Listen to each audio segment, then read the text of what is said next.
மாணவ கண்மணிகள் அனைவருக்கும் என் இனிய காலை வணக்கங்கள். மாணவ கண்மணிகள் அனைவரும் நலமாக உள்ளீர்களா?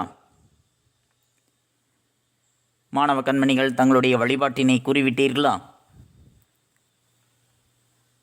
நன்றி. நான் ஒரு நல்ல ஆசிரியர். நான் உங்களுக்கு தாயாகவும் தந்தையாகவும் இருந்து முறையான கல்வியை அன்புடன் போதிப்பேன். நான் ஒரு நல்ல ஆசிரியர். நான் உங்களுக்கு தாயாகவும் தந்தையாகவும் இருந்து முறையான கல்வியை அன்புடன் போதிப்பேன். நான் ஒரு நல்ல ஆசிரியர். நான் உங்களுக்கு தாயாகவும் தந்தையாகவும் இருந்து முறையான கல்வியை அன்புடன் போதிப்பேன். அனைவருக்கும் என் இனிய காலை வணக்கங்கள். மாணவ கண்மணிகளே, நாம் நேற்று பார்த்த பாடப்பகுதியானது இலக்கண பயிற்சிகள். தொடர்களை மாற்றியமைத்தல் என்பது சொற்களை கொடுத்து அதனை வேறு சில சொற்றொடர்களாக மாற்றியமைத்தல், பொருத்தமான செய்யப்படுபொருள் சொற்களையும் பெயரடைகளையும் வினையடைகளையும் எவ்வாறு தேர்வு செய்து எழுதுவது என்பதை பற்றி கண்டறிந்தோம். வேர்ச்சொற்களை மட்டும் வைத்து அவற்றை சொற்றொடர்களாக எவ்வாறு உருவாக்குவது என்பதை பற்றி நேற்று நாம் கண்டறிந்தோம். அவற்றில் மாணவர்களுக்கு ஏதேனும் ஐயம் ஏற்பட்டிருப்பேன் அலைபேசியில் தொடர்பு கொண்டு தங்களுடைய ஐயத்தை கூறி அதற்குரிய விளக்கத்தினை பெற்றுக்கொள்ளலாம். நேற்றைய பகுதியில் மாணவர்களுக்கு ஏதேனும் ஐயம் இருக்கின்றதா?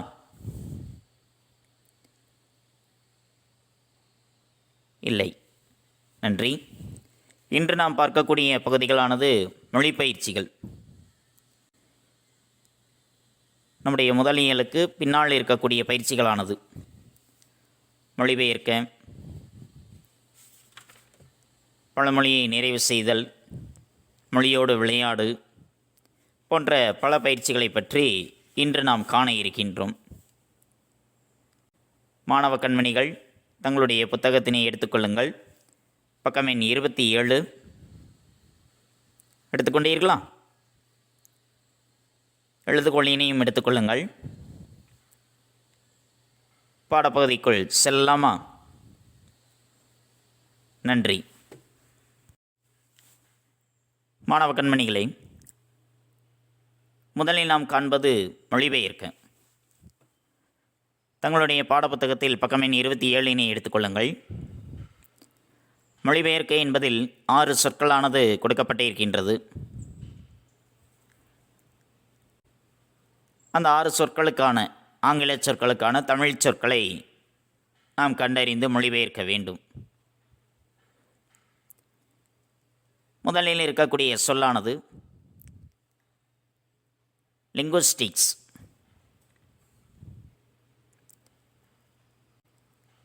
இதற்குரிய தமிழ் சொல் மொழியியல். மாணவ கண்மணிகள் தங்களுடைய எழுதுகோலை பயன்படுத்தி புத்தகத்தில் எழுதிக் கொள்ளுங்கள். மொழியியல். இரண்டாவது லிட்ரேச்சர், இலக்கியம். லிட்ரேச்சர் என்பது இலக்கியம். மூன்றாவது ஃபிலோலாஜிஸ்ட். ஃபிலோலாஜிஸ்ட் தத்துவவியலாளர். தத்துவவியலாளர். நான்காவது பாலிகாட். பாலிகாட் பன்மொழியாளர்.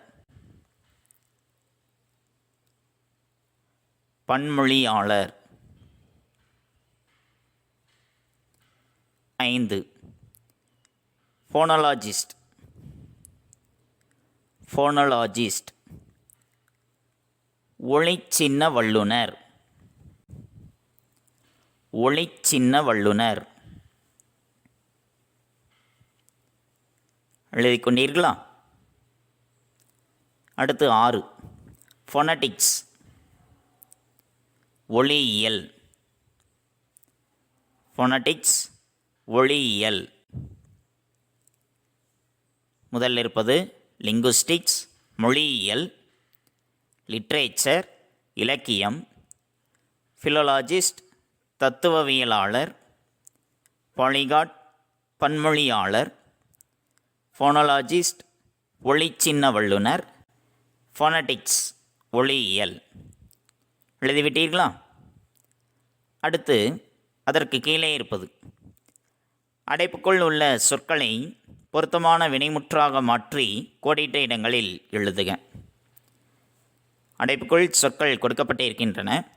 அந்த சொற்களை பொருத்தமான வினைமுற்றாக மாற்றி எழுத வேண்டும். கொடுக்கப்பட்டிருக்கக்கூடிய அந்த சொற்றொடருக்கு ஏற்ற வினைமுற்றாக மாற்றி கோடிட்ட இடத்தில் எடுத்து எழுத வேண்டும். முதலில் நாம் காண்பது இந்திய மொழிகளின் மூலமும் வேறுமாக தமிழ் திகழ். இந்திய மொழிகளின் மூலமும் வேறுமாக தமிழ் திகழ். எது வரும்? பொருத்தமான வினைமுற்று திகழ்கிறது. இந்திய மொழிகளின் மூலமும் வேறுமாக தமிழ் திகழ்கிறது. எழுதிக்கொண்டீர்களா? நன்றி. அடுத்த இரண்டாவது வைதேகி நாளை நடைபெறும் கவியரங்கில் கலந்து கொள்.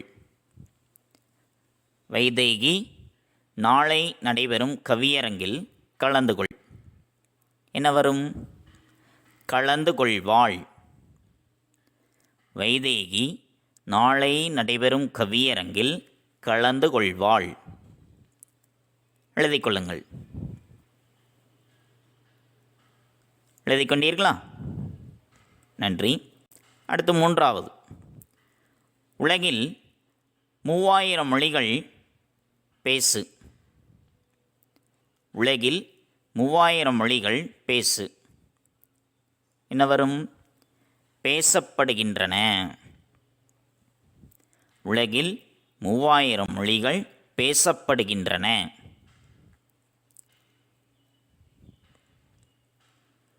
குழந்தைகள் அனைவரும் சுற்றுலா செல். குழந்தைகள் அனைவரும் சுற்றுலா செல். என்ன வரும்? வினைமுற்று குழந்தைகள் அனைவரும் சுற்றுலா செல்கின்றனர். குழந்தைகள் அனைவரும் சுற்றுலா செல்கின்றனர்.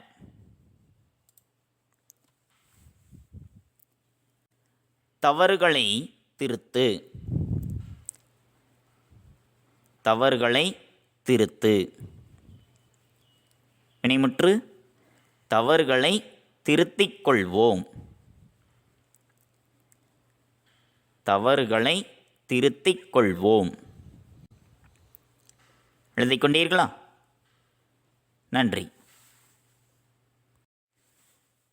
மாணவ கண்மணிகளே, அடுத்து நாம் காண்பது பழமொழிகளை நிறைவு செய்வது.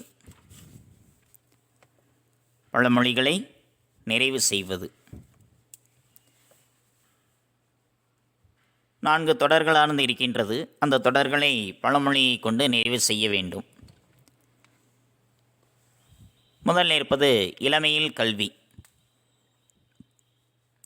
இளமையில் கல்வி. இளமையில் கல்வி சிலைமேல் எழுத்து. எப்படி? இளமையில் கல்வி சிலைமேல் எழுத்து. இளமையில் நாம் கற்கக்கூடிய கல்வியானது சிலைமேல் எழுதப்பட்ட எழுத்தை போன்று. இளமையில் நாம் கல்வி கற்கின்றோம் என்றால் அந்த கல்வி எதனை போன்று நிலைத்து நிற்கும் என்றால் சிலைமேல் எழுத்தை போல. ஒரு சிலைமேல் எழுத்தை எழுதி இருக்கின்றார்கள் என்றால் அது அவ்வளவு எளிதாக யாராலும் அழிக்க முடியாது. அதே போன்றுதான் இந்த இளம் பருவத்தில் நாம் கற்கக்கூடிய கல்வியானது நம்முடைய மனதில் ஆழமாக பதியும். அது யாராலும் அவ்வளவு எளிதாக நீக்கிவிட முடியாது. ஆகவே மாணவ கண்மணிகளை இளமையில் நன்றாக கல்வியினை கற்றுக்கொள்ளுங்கள். அதனால்தான் இளமையில் கல்வி, இளமையில் கள் என்று ஔவையார் தன்னுடைய ஆத்திச்சூடியில் குறிப்பிட்டிருக்கின்றார். அடுத்த இரண்டாவது சித்திரமும் கைப்பழக்கம். சித்திரமும் கைப்பழக்கம், செந்தமிழும் நாப்பழக்கம். சித்திரமும் கைப்பழக்கம். சித்திரம் என்றால் ஓவியம். ஓவியம் நமக்கு நன்றாக வர வேண்டுமென்றால் அதனை நம்முடைய கைகளால் வரைந்து வரைந்து நாம் பழகினால்தான் நன்கு ஓவியம் என்பதை நம்மால் வரைய முடியும். அதே போலதான் செந்தமிழும் நாப்பழக்கம். நம்முடைய தமிழ் மொழியையும் நாம் பேச பேசதான் அது நமக்கு நன்றாக பழகும். நன்றாக நாம் தமிழில் பேச முடியும். அது பேச பேசதான் அந்த பழக்கம் என்பது வரும். சரியான சொல்லை சரியான முறையில் உச்சரித்தால்தான் தமிழானது நம்முடைய நாவில் விளையாடும். ஆகவே தமிழினை நன்கு உச்சரிக்க பழகுங்கள். தமிழில் சிறந்த பேச்சாளர்களாக உருவாகுங்கள். மூன்றாவது, கல்லாடம் படித்தவரோடு சொல்லாடாதே. கல்லாடம் படித்தவரோடு சொல்லாடாதே. கல்லாடம் என்பது ஒரு இலக்கண நூல். கல்லாடனார் என்ற புலவர் எழுதிய இலக்கண நூல். அனைத்து விதமான இலக்கணங்களும் 5 இலக்கணங்களும் அடங்கி இருக்கக்கூடிய ஒரு சிறந்த இலக்கண நூல் கல்லாடம் என்பது. அதனை எவரொருவர் கற்றிருக்கின்றாரோ அவரோடு நாம் சொல்லாடாதே, சொல்லில் நாம் விளையாடக்கூடாது. ஏனென்றால் அவர் அனைத்தையும் இலக்கணங்கள் அனைத்தையும் அறிந்தவராக இருப்பார். அதுதான் அவரிடம் சொல்லாடாதே, சொல்லில் அவரிடம் விளையாடாதே என்று குறிப்பிடுகின்றார்கள். கற்றோருக்குச் சென்ற இடமெல்லாம் சிறப்பு. கற்றோருக்குச் சென்ற இடமெல்லாம் சிறப்பு. ஒருவர் கல்வி கற்றவராக இருக்கின்றார், கல்வியில் சிறந்தவராக இருக்கின்றார் அப்படின்னா அவரை எந்த இடத்திற்கு சென்றாலும் சரி அவருக்கு சிறப்பு என்பது கிடைக்கப்பெறும். ஏன், மறைந்த நமது முன்னாள் குடியரசுத் தலைவர் மாண்புமிகு அப்துல் கலாம் ஐயாவை எடுத்துக்கொள்ளுங்களேன். அவரை பல நாடுகளுக்கு அழைத்து சென்று பல நாடுகளினுடைய மிகச்சிறந்த பல்கலைக்கழகங்களில் அவரை உரையாற்ற வைத்திருக்கின்றார்கள். அதற்கு காரணம் அவர் நம்முடைய நாட்டின் குடியரசுத் தலைவராக இருந்தவர் என்ற காரணத்தினாலா? இல்லை, அவர் நிறைய கல்வி கற்றிருக்கின்றார், கல்வியில் சிறந்தவராக இருக்கின்றார் என்ற ஒரு காரணத்திற்காக. அதனால்தான் அவர் சென்ற இடமெல்லாம் அவருக்கு சிறப்பு என்பது கிடைக்கின்றது. அதேபோன்று நாமும் சென்ற இடமெல்லாம் நமக்கு சிறப்பு கிடைக்க வேண்டும் என்றால் கல்வியில் சிறந்தவர்களாக நாம் இருக்க வேண்டும். அதனை மாணவர்கள் சற்றே எண்ணி பார்த்து கொள்ளுங்கள். நீங்களும் கல்வியில் சிறந்தவர்களாக இருந்தீர்கள் என்றால் வருங்காலத்தில் நீங்கள் செல்லக்கூடிய இடங்கள் அனைத்தும் உங்களுக்கு சிறப்பு கிடைக்கும். புரிந்ததா மாணவர்களே? நன்றி. மாணவ கண்மணிகளே, அடுத்து நாம் காண்பது மொழியோடு விளையாடு. நம்முடைய மொழியோடு நாம் சிறு விளையாட்டினை விளையாடுகின்றோம். அதில் முதலில் இருப்பது அந்தாதி சொற்களை உருவாக்குக. அந்தாதி சொற்கள். அந்தாதி சொல் என்பது ஒரு சொல் இருக்கின்றது அப்படின்னா அந்த சொல் எந்த எழுத்தில் முடிகின்றதோ முடியக்கூடிய எழுத்திலிருந்து புதிய சொல்லை உருவாக்க வேண்டும். அதேபோல் அந்த சொல் முடியக்கூடிய எழுத்திலிருந்து புதிய சொற்களை உருவாக்க வேண்டும். இப்படியே உருவாக்கி கொண்டு போக வேண்டும். எவ்வளோ முடிகின்றதோ அவ்வளோ சொற்களை நாம் உருவாக்கலாம்.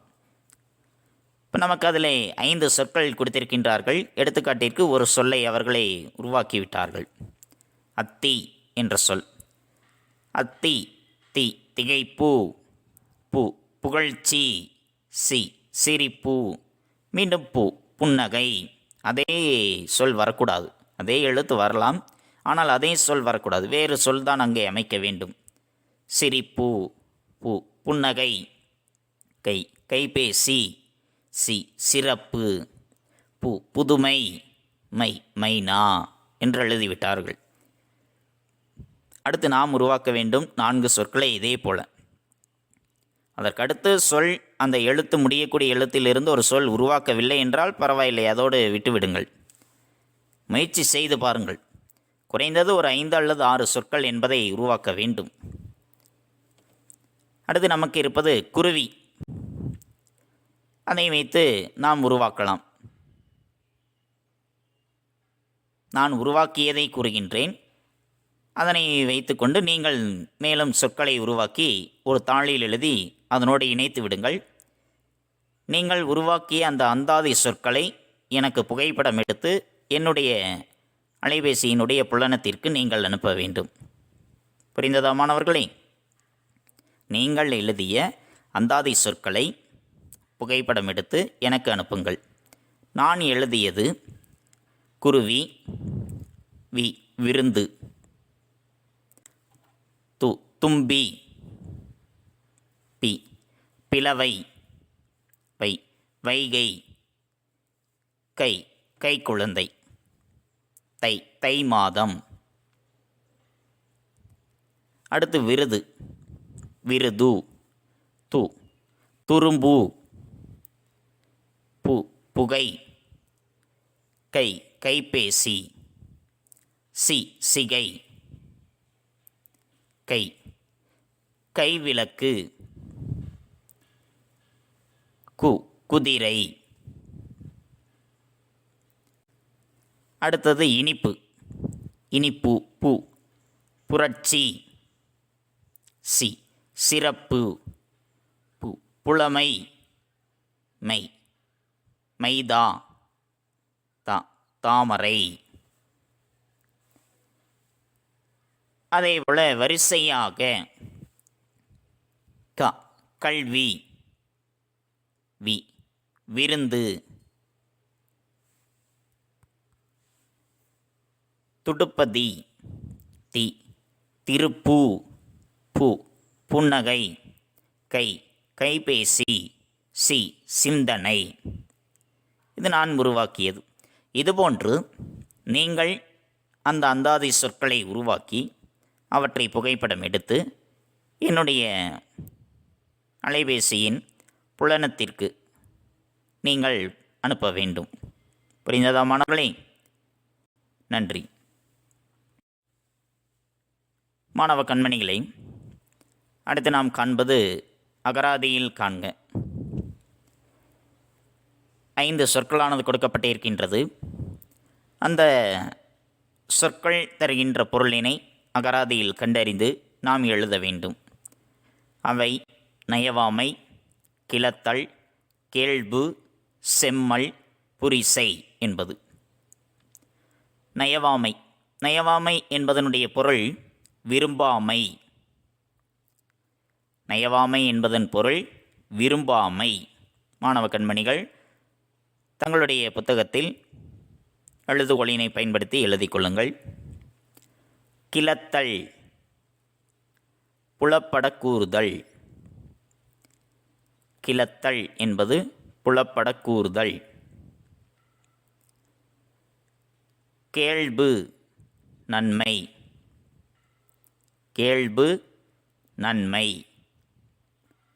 செம்மல், பெருமையில் சிறந்தோன்.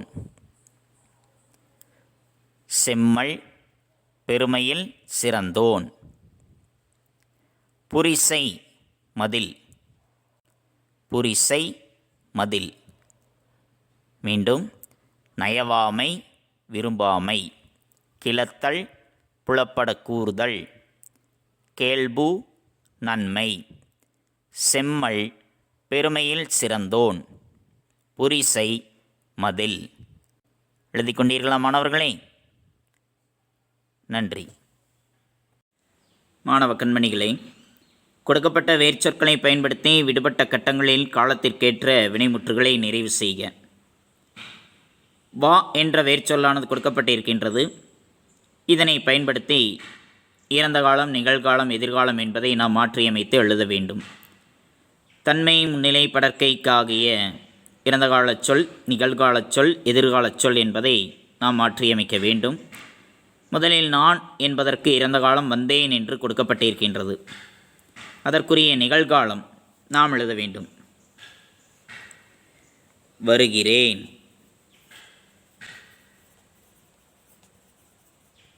இது நிகழ்காலம். அதற்குரிய எதிர்காலம்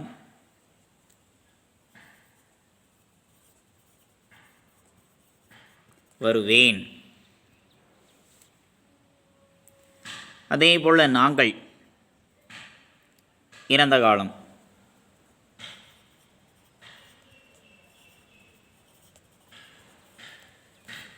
வந்தோம். அதற்குரிய நிகழ்காலம்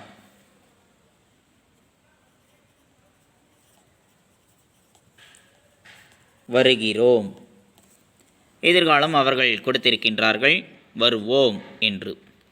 அதேபோல் நீ என்பதற்கு இறந்த காலம் நாம் எழுத வேண்டும். நீ வந்தாய். அதற்குரிய நிகழ்காலம் நீ வருகிறாய். எதிர்காலம் நீ வருவாய். அதேபோன்று நீங்கள் வந்தீர்கள் இறந்த காலம். அதேபோல் நிகழ்காலம் நீங்கள்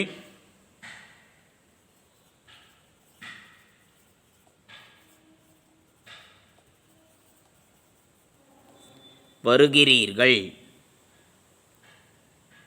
அதற்குரிய எதிர்காலம் நீங்கள்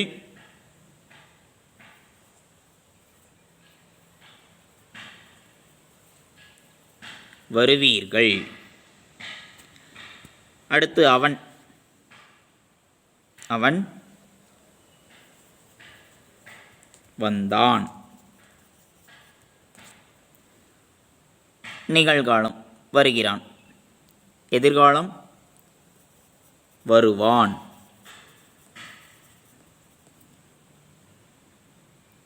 அதேபோல் அவள் வந்தாள் இறந்த காலம். நிகழ்காலம் அவள் வருகிறாள். அதேபோல் எதிர்காலம் வருவாள். அடுத்து அவர் இறந்த காலம் வந்தார். நிகழ்காலம் அவர் வருகிறார். அதேபோல் எதிர்காலம் அவர் வருவார். அடுத்து அவர்கள். அவர்கள் வந்தார்கள்.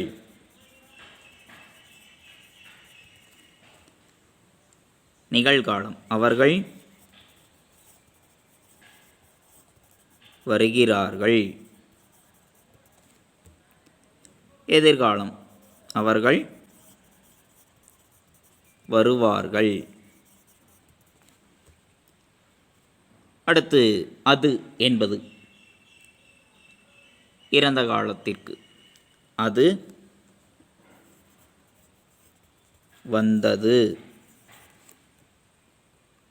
அதேபோல் நிகழ்காலம் அது வருகின்றது. எதிர்காலத்திற்கு அது வரும். அதேபோல் அவை வந்தன. நிகழ்காலத்திற்கு வருகின்றன. அதேபோல் எதிர்காலத்திற்கு அவை வரும்.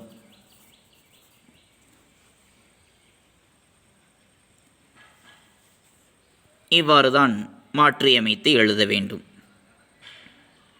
இதேபோன்று கீழே கொடுக்கப்பட்டிருக்கின்றது. தா, கான், பெரு, நீந்து, பாடு, கொடு போன்ற வேர்ச்சொற்களை பயன்படுத்தி மேற்கண்ட கட்டத்தினை போன்று காலத்திற்கேற்ற வினைமுற்றுகளை அமைத்தெழுதுக என்பது. இதில் ஏதேனும் ஒன்று இதே போன்று அட்டவணையை பயன்படுத்தி காலத்திற்கேற்றவாறு வினைமுற்றுகளை மாணவ கண்மணிகள் அமைத்து எழுத வேண்டும். அது உங்களுக்கு வீட்டு பாடமாக வழங்கப்படும். நன்கு புரிந்ததா மாணவர்களை, எப்படி மாற்றியமைத்து எழுத வேண்டும் என்பது? நன்றி. மாணவ கண்மணிகளே, அடுத்து நாம் காண்பது அடைப்புக்குள் உள்ள சொற்களை கொண்டு எழுவாய், வினையடி, வினைக்கு பொருத்தமான தொடரினை அமைக்க என்று கொடுத்திருக்கின்றார்கள். பக்கம் எண் 29 அடைப்புக்குள் உள்ள சொற்களை கொண்டு எழுவாய், வினையடி, வினைக்கு பொருத்தமான தொடரினை அமைக்க என்று. அதில் திடலில், போட்டியில், மழையில், வேகமாக, மண்ணை என்று 5 வினைக்கு பொருத்தமான தொடர்களானது இருக்கின்றன. அதில் எடுத்துக்காட்டிற்கு அவர்கள் ஒன்று உருவாக்கிவிட்டார்கள். நான் திடலில் ஓடினேன், தன்வினை. திடலில் மிதிவண்டியை ஓட்டினேன், பிறவினை. அதேபோன்று நமக்கு எழுவாயும் வினையடியும் கொடுக்கப்பட்டிருக்கின்றது. அதனை தன்வினையாகவும் பிறவினையாகவும் மாற்றியமைத்து நாம் எழுத வேண்டும். இது மாணவர்களுக்கு உங்களுடைய புத்தகத்தில் எழுதுவதற்கு போதிய இடம் இல்லாத காரணத்தினால் ஒரு தாளில் எழுதி மாணவ கண்மணிகள் உங்களுடைய புத்தகத்தில் இணைத்துக் கொள்ளுங்கள். முதலில் நாம் காண்பது காவியா, வரை. இதனை தன்வினையாக நாம் எழுத வேண்டும். காவியா போட்டியில் வரைந்தாள். காவியா போட்டியில் வரைந்தாள். இது தன்வினை. அதனை பிறவினையாக மாற்றும் பொழுது காவியா போட்டியில் வரைவித்தாள். காவியா போட்டியில் வரைவித்தாள். இது பிறவினை. தன்வினை காவியா போட்டியில் வரைந்தாள். அதுவே பிறவினையாக மாறும் பொழுது காவியா போட்டியில் வரைவித்தாள். எழுதிக் கொண்டீர்களா? அடுத்த இரண்டாவது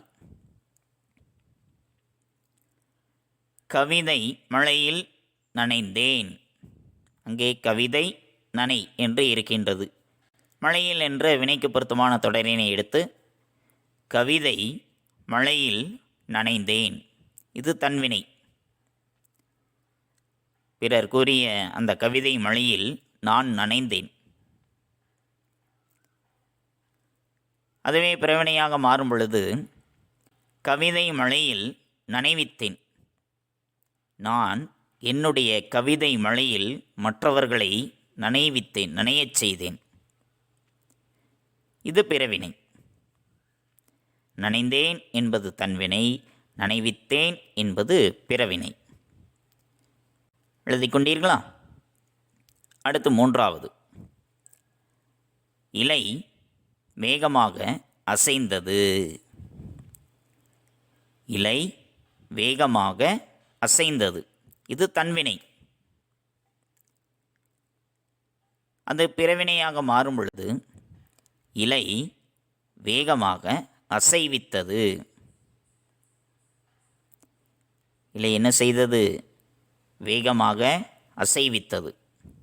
அசைந்தது என்று வரும் பொழுது தன்வினையாகவும், அசைவித்தது என்று வரும் பொழுது பிறவினையாகவும் அது மாற்றமடைகின்றது. எழுதிக் கொண்டீர்களா?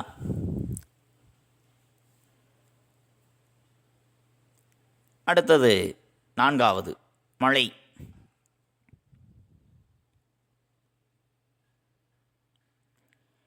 மழை மண்ணைச் சேர்ந்தது.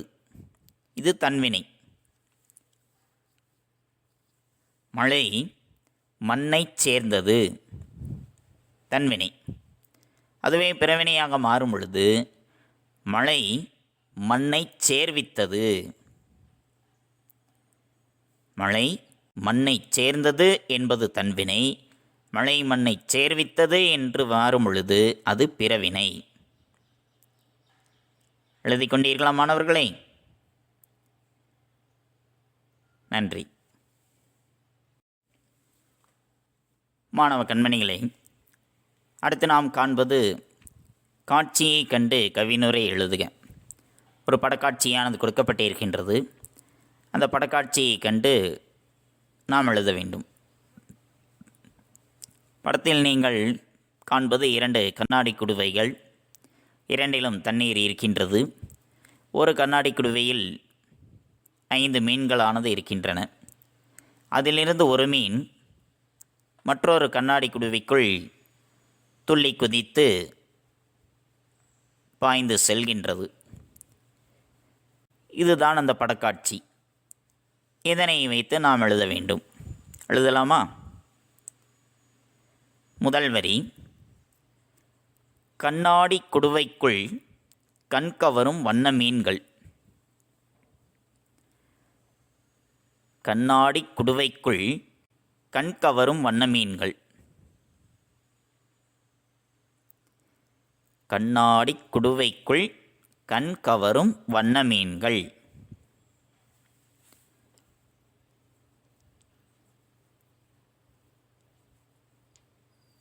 இரண்டாவது, துள்ளி குதிக்க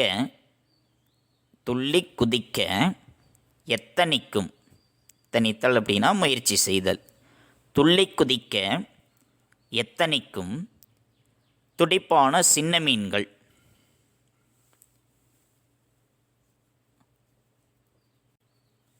துள்ளி குதிக்க எத்தனிக்கும் துடிப்பான சின்ன மீன்கள். துள்ளி குதிக்க எத்தனிக்கும் துடிப்பான சின்ன மீன்கள்.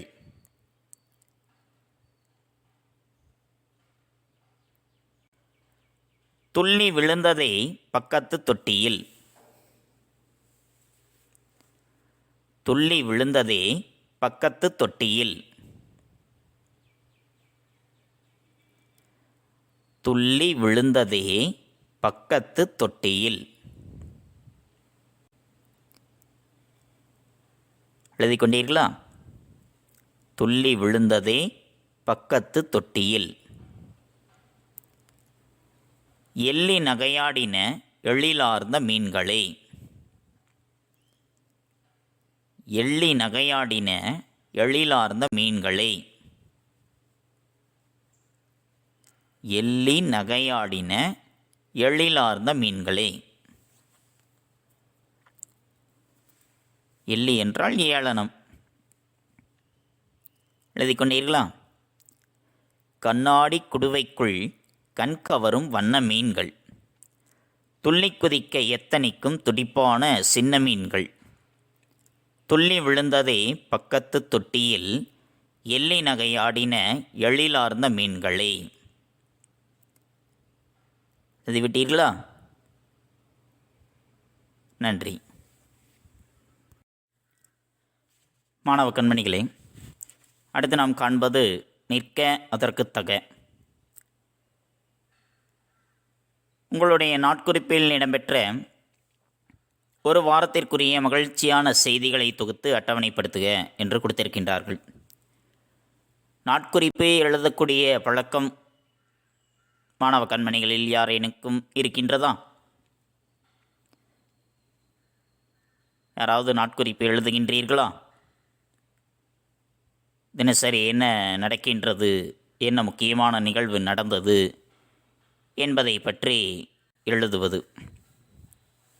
அன்றாடம் நடக்கக்கூடிய நிகழ்வுகளை பற்றி ஒரு நாட்குறிப்பில் எழுதி வைப்பது. யாருக்காவது அந்த பழக்கம் இருக்கின்றதா?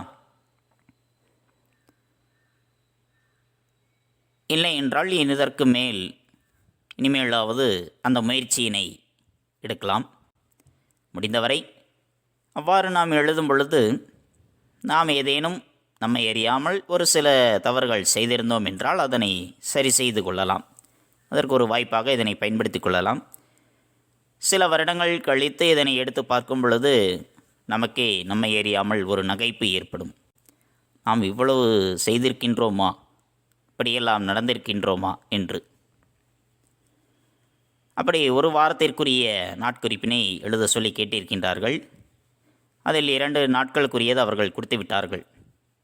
திங்கட்கிழமை வருத்தம் தெரிவிக்கிறேன், பொறுத்துக்கொள்ளவும் ஆகிய சொற்றொடர்களை இன்று 2 முறை வகுப்பில் பயன்படுத்தினேன். இதனால் புதிய நண்பர் கிடைத்தார் என்று கொடுத்திருக்கின்றார்கள். செவ்வாய் நாம் எழுத வேண்டும். என்ன எழுதலாம்? எழுதலாமா?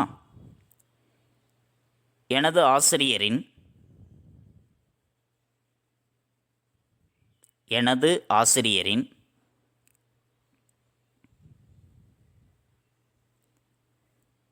கீழே விழுந்த நோட்டு புத்தகங்களை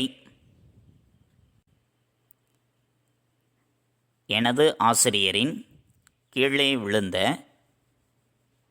ஏடுகள் புத்தகங்களை, ஏடுகள் என்று எழுதி கொள்ளலாம். எனது ஆசிரியரின் கீழே விழுந்த ஏடுகள் புத்தகங்களை எடுத்து கொடுத்தேன். எனது ஆசிரியரின் கீழே விழுந்த ஏடுகள் புத்தகங்களை எடுத்து கொடுத்தேன். முற்றுப்புள்ளி வைத்து விடுங்கள். அதற்கு அவர் நன்றி கூறினார். அதற்கு அவர் நன்றி கூறினார். எழுதிவிட்டீர்களா? இது செவ்வாய். அடுத்து புதன். புதன்கிழமைக்கு நாம் எழுதுவது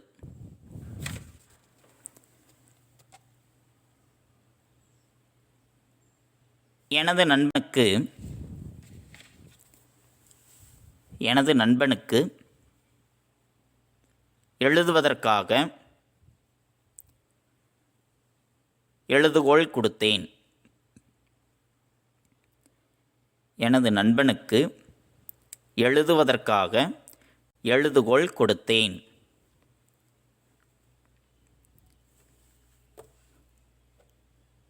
எழுதிவிட்டீர்களா?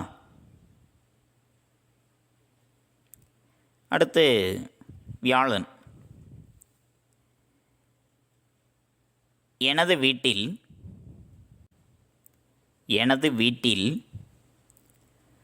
2 மரக்கன்றுகளை நட்டேன்.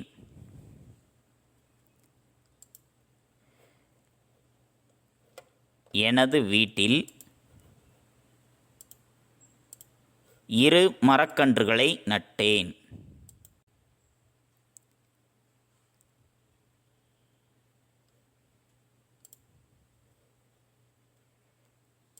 எழுதிவிட்டீர்களா? எனது வீட்டில் 2 மரக்கன்றுகளை நட்டேன். வெள்ளி அவர்களை கொடுத்திருக்கின்றார்கள். வீட்டிற்கு தேவையான பொருள்களை நானாக முன்வந்து வாங்கி கொடுத்தேன். அம்மா பாராட்டினார். அடுத்து சனி. நாம் எழுதுவோம். எனது வீட்டிற்கு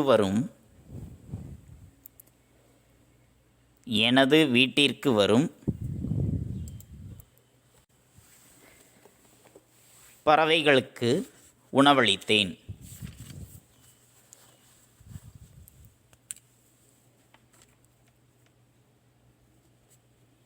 எனது வீட்டிற்கு வரும்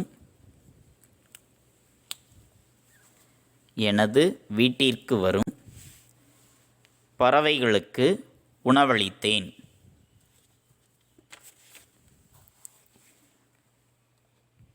எழுதிவிட்டீர்களா? அடுத்து ஞாயிறு. ஞாயிறு என்பது விடுமுறை நாள். ஆகவே நாம் வீட்டில்தான் இருப்போம். அப்பொழுது என்ன செய்யலாம்? என்னுடைய அம்மாவிற்கு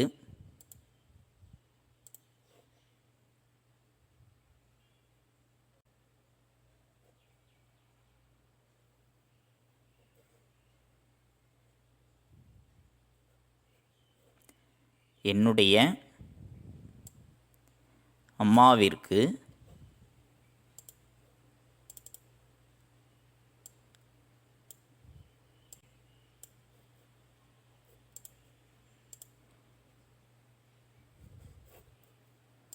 என்னுடைய அம்மாவிற்கு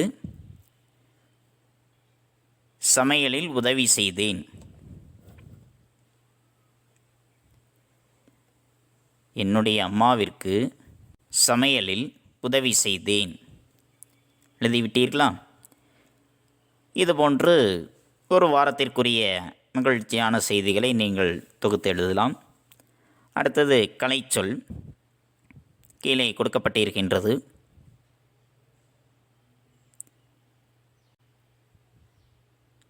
உருபன் என்பது மார்போமி, ஒளியன் ஃபோனமி, ஒப்பிலக்கணம் கம்பேரிட்டிவ் கிராமர், பேரகராதி லெக்சிகன் என்பது. இது கலைச்சொற்கள் உருவாக்கியிருக்கின்றார்கள். இதுபோன்று கலைச்சொற்களை நாமும் உருவாக்குவதற்கு முயற்சி செய்வோம். நன்றி. மாணவ கண்மணிகளே, இதுகாரும் நாம் கண்டறிந்தது மொழிப்பயிற்சிகள். நம்முடைய பாடப்புத்தகத்தில் இருக்கக்கூடிய மொழிபெயர்க்க, சொற்களை வினைமுற்றாக மாற்றி கோடிட்ட இடங்களில் நிரப்புக, பழமொழியை நிறைவு செய்க, மொழியோடு விளையாடு, காட்சியை கண்டு கவினுரை எழுதுக என்ற மொழிப்பயிற்சிகளை பற்றி நாம் தெளிவுற கண்டறிந்தோம்.